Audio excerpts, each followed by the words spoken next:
জায়গায় রাগ করলে আপনার রিজিকের বরকতের মধ্যে তালা পড়ে যাবে, আপনার রিজিকের বরকত থেকে আপনি বঞ্চিত হয়ে যাবেন। রাসূলের হাদিসের মাধ্যমে সুস্পষ্টভাবে এটা প্রমাণ পাওয়া যায়। দেখেন, আমরা অনেক সময় মন খারাপ করি, রাগ করি, বাট এই জায়গাগুলোতে রাগ করা উচিত নয়। তার মধ্যে এক নম্বর হচ্ছে, আল্লাহ যদি আপনাকে কখনো কন্যা সন্তান দেয়, কখনো রাগ করবেন না, কেননা কন্যা সন্তান আল্লাহর দেওয়া একটা উপহার।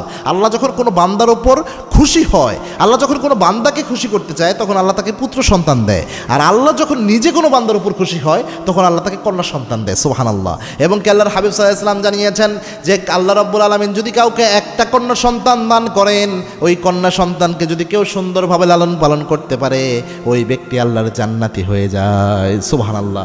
এবং আল্লাহর হাবিব সাল্লাল্লাহু আলাইহি ওয়াসাল্লাম জানিয়েছেন, আল্লাহ যখন কোনো বান্দার উপর খুশি হয়, যে কয়টা জিনিস আল্লাহ ওই বান্দাকে দান করে, তার মধ্যে এক নাম্বার হচ্ছে ওই বান্দাকে আল্লাহ রাব্বুল আলামিন কন্যা সন্তান দান করে দেয়। সুবহানাল্লাহ। কন্যা সন্তান দিয়ে ওই বান্দাকে আল্লাহ ধন্য করে দেয়, এই নেয়ামত আল্লাহ দেয়। এবং কন্যা সন্তান রিজিক নিয়ে আসে পরিবারের মধ্যে। এই জন্য কন্যা সন্তান হলে চেহারা কালো করবেন না, এটা কাফেরদের আলামত ছিল।